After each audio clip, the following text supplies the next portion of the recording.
Welcome friends. आज हम सभी स्टार्ट करने जा रहे हैं चुंबकत्व चैप्टर में चुंबकीय शैथिल मैग्नेटिक हिस्टैरिसीस। इस टॉपिक को शुरू करने से पहले मैं आपको याद दिलाना चाहता हूँ चुंबकन और विचुंबकन यानी कि मैग्नेटाइजेशन और डीमैग्नेटाइजेशन। चुंबकन का मतलब क्या समझाया गया था कि यदि किसी चुंबकीय पदार्थ में चुंबकीय गुण को हम लाते हैं किसी विधि के द्वारा तो वह चुंबकन होता है, और जब उस चुंबकीय गुण को हम हटा देते हैं तो उसे हम विचुंबकन कहते हैं यानी कि डीमैग्नेटाइजेशन कहते हैं।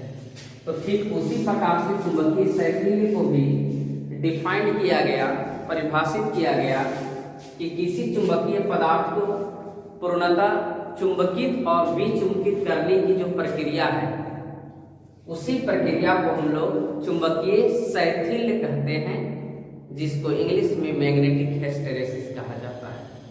यानी कि चुंबकीय शैथिल्य क्या है तो एक प्रोसेस है, एक प्रक्रिया है, यानी कि the process of complete magnetization and demagnetization of any magnetic substance is called magnetic hysteresis.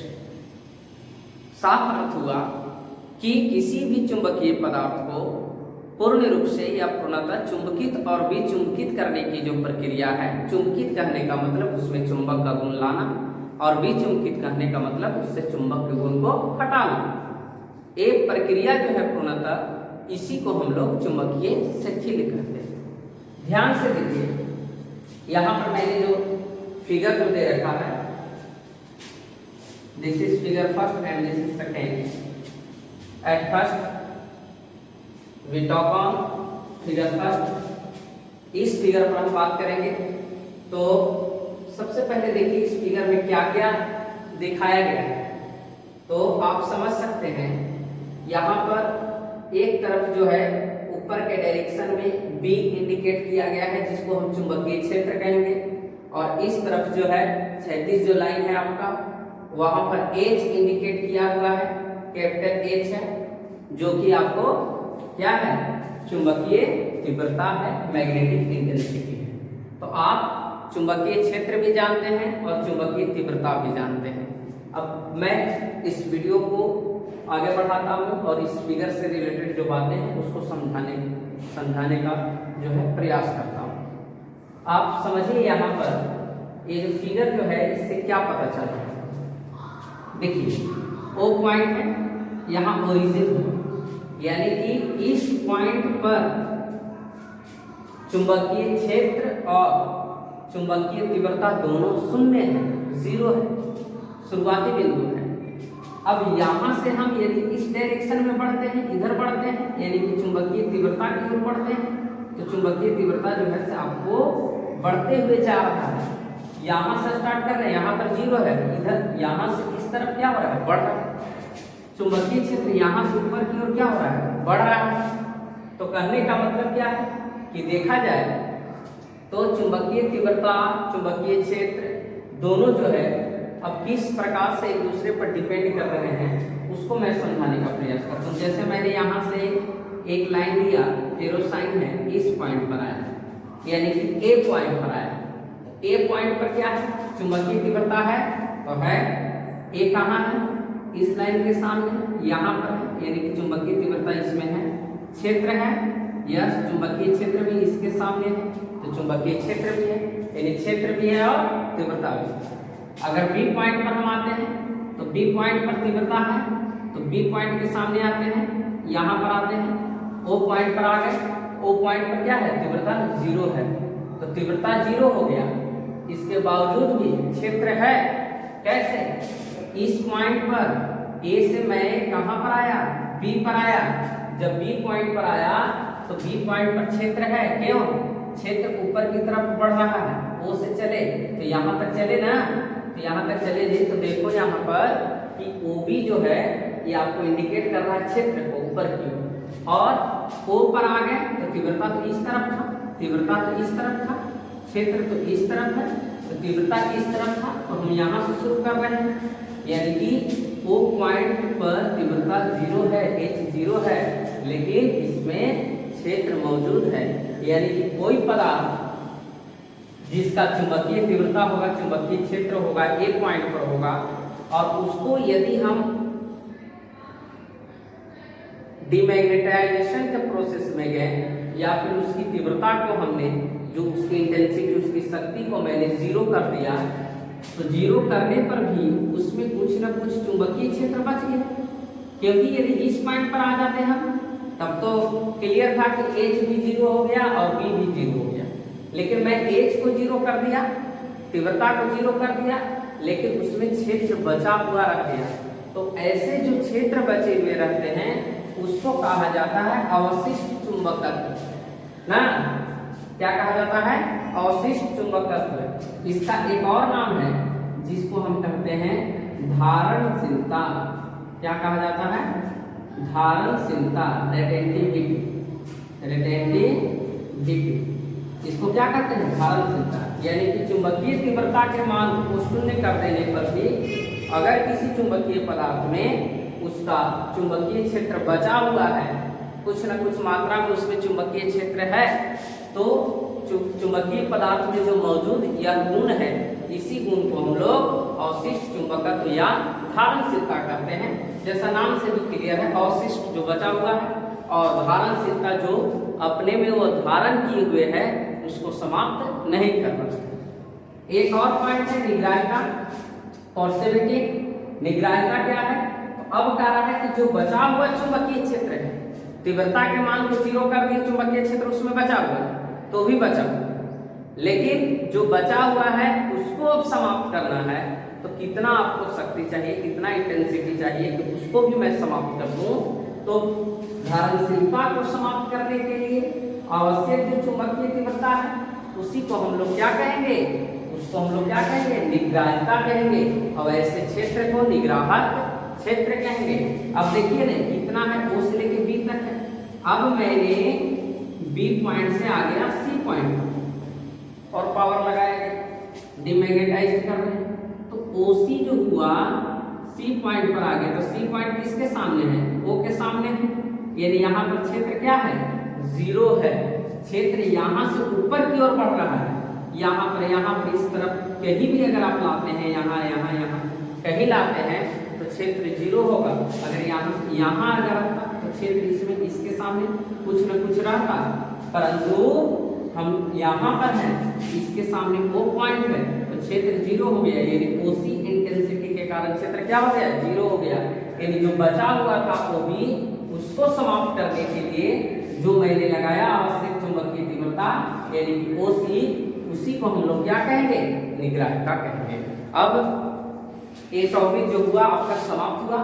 अब मैं इस फिगर पर बात करने वाला हूँ जो कि आपको दो यहाँ पर मैग्नेटिक सब्सटेंस को इंडिकेट कर रहा है। एक स्टील है, एक सॉफ्ट आयरन है, यानी इस्पात और नर्म लोहा। तो इस्पात और नर्म लोहा की मैं बात करूंगा। अब देखिए, यानी कि दोनों की चुंबकीय जो गुण जो है किस प्रकार से चेंज हो रहे हैं एक दूसरे के कंपैरिजन में, उसकी मैं बात करूंगा। तो यहाँ पर देखिए सॉफ्ट आयरन के लिए जो बनाया गया जो यहाँ पर कर्व है, जो वक्र है, और जो स्टील के लिए बनाया गया है, दोनों आपको क्लियर हो गया। सॉफ्ट आयरन जो है पतला लाइन है ऐसे, और स्टील जो है वो मोटा लाइन है, ये वाला। यानी कि लाइन फर्स्ट इसको मान लेते हैं, इसको सेकेंड मान लेते हैं। सेकेंड वाला जो है स्टील है, फर्स्ट वाला जो है वह आपका सॉफ्ट आयरन है। किसका वक्र है? तो यह वक्र है B और H का, यानी कि मैग्नेटिक फील्ड और मैग्नेटिक इंटेंसिटी के लिए वक्र है। तो इनकी चुंबकीय गुणों की तुलना करते हैं, यानी कि नर्म लोहा और इस्पात की चुंबकीय गुणों की तुलना, चुंबकीय गुणों की तुलना किसकी तुलना कर रहे हैं?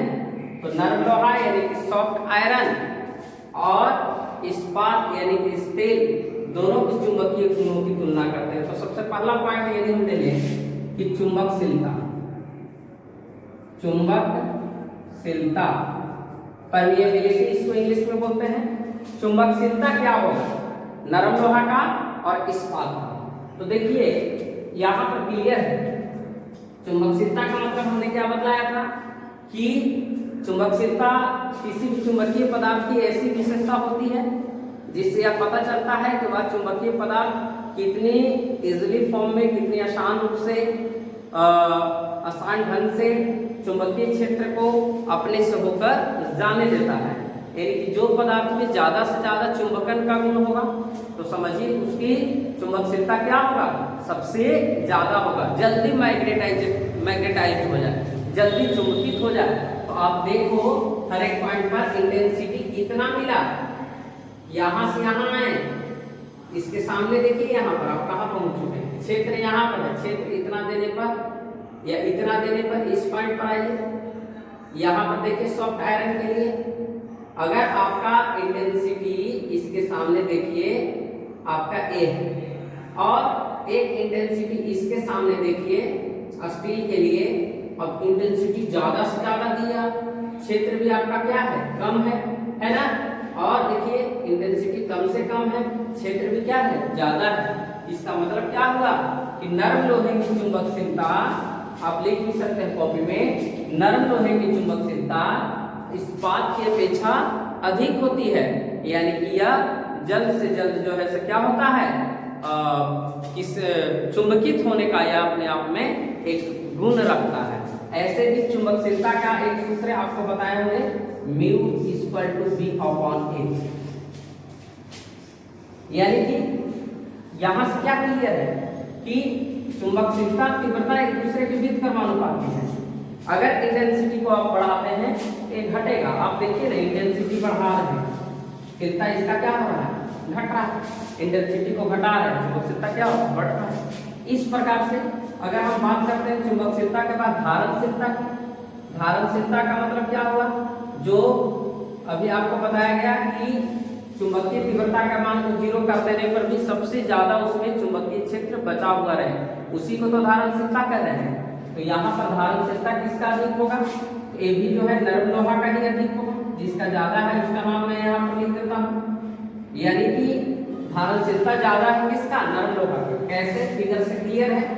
अब देखिए इसका चुंबकीय तीव्रता 0 करना है नरम लोहा का, तो यहाँ पर आए तो तीव्रता इसका 0 हो गया, क्षेत्र देखिए बना हुआ है, इसकी देखिए तीव्रता 0 करने के लिए यहाँ पर आए तो अब इसका क्षेत्र देखिए यहाँ पर कितना कम है, यहाँ से देखिए यहाँ तक, इसकी देखिए क्षेत्र वहां तक, यानी कि नरम लोहे की धारणशीलता ज्यादा होगा, ज्यादा से ज्यादा किसका होगा, नरम लोहा का होगा, किसका, किसके अपेक्षा, इस्पात की अपेक्षा। तीसरा लेते हैं अगर निग्राहिता, आपको अभी क्लियर किया गया है पॉसिबिलिटी, निग्राहिता क्या है, किसका ज्यादा होगा, तो इस्पात का ज्यादा होगा, क्योंकि निग्राहिता क्या है, जो बचे हुए चुंबकीय जो क्षेत्र जो है उनको समाप्त करने के लिए जो आवश्यक चुंबकीय तीव्रता है उसको हम निग्राहिता कह रहे हैं। तो अब देखिए ना इसमें इतना बचा हुआ है ना, तो इतना चाहिए, इस पॉइंट पर अगर हम आए इतना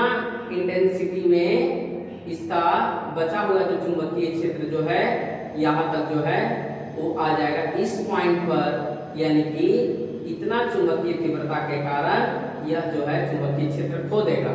लेकिन इस बात को फिर से डिमैग्नेटाइज करने के लिए इसके लिए ज्यादा चाहिए, यहां तक यदि हम आते हैं तब जाकर उसकी क्षेत्र 0 होगी, यानी इस्पात की निग्राहिता ज्यादा होता है। अब देखिए शैथिल्य हानि, लास्ट पॉइंट, शैथिल्य हानि, शैथिल्य हानि हिस्टैरिसीस लॉस क्या है, शैथिल्य हानि, तो शैथिल्य क्या होता है, तो बी और एच का जो कर्व जो है पूरा जो एरिया जो तैयार हो रहा है बी और एच के कारण वह शैथिल्य हो रहा है, क्योंकि प्रोसेस है मैग्नेटाइजेशन और डिमैग्नेटाइजेशन का। तो आप देखो नरम लोहे के लिए जो एरिया जो है बहुत कम है और इस्पात के लिए एरिया बहुत ज्यादा है, क्योंकि इसको तीव्रता भी ज्यादा चाहिए। तो कहने का मतलब क्या है, इसके लिए जो बी और एच का कर्व है वो बहुत बड़ा हो गया, तो शैथिल्य हानि जो होगा, क्योंकि शैथिल्य हानि किसको कर रहे हैं, शैथिल्य किसको कर रहे हैं, प्रोसेस को कर रहे हैं, मैग्नेटाइज करने में कितना वक्त लगा, कितना ज्यादा लगा, और डीमैग्नेटाइज में कितना ज़्यादा लग रहा है। तो नरम लोहा में ये आसानी पूर्वक होता है, लेकिन इस्पात में इसमें थोड़ा सा लेट होता है, इसलिए जो है इस्पात की सैद्धांतिक हानि जो होती है वह ज़्यादा बड़ी होती है। इसके अपेक्षा तो नरम लोहे की अपेक्षा। तो यहाँ से क्लियर हो गए दो चीज जो होगा, चुंबकशीलता और धारणशीलता नरम लोहा का ज्यादा होगा और निग्राहिता और सैद्धांतिक हानि इस्पात का ज्यादा होगा। मैं अब आशा करता हूँ कि आपको पूरी कॉन्सेप्ट जो है वह क्लियर हो चुका होगा। तो आज के लिए इतना ही। अब आप लोग इस वीडियो के साथ भी बने रहें, इस वीडियो को ज़्यादा से ज़्यादा जो है कि आप शेयर करें, मेरे जो चैनल्स हैं उसको आप सब्सक्राइब करें और लाइक करें। अगर किसी प्रकार का कोई समस्या होगा तो आप डायरेक्ट जो कॉन्टेक्ट नंबर जो है, व्हाट्सएप नंबर जो है, उस पर आप प्रॉब्लम को पूछें। अब मैं नेक्स्ट वीडियो में आऊँगा नेक्स्ट टॉपिक के साथ। अब जल्द ही आपका मैग्नेटिज्म जो चैप्टर जो है वह समाप्त होने वाला है। Thank you very much.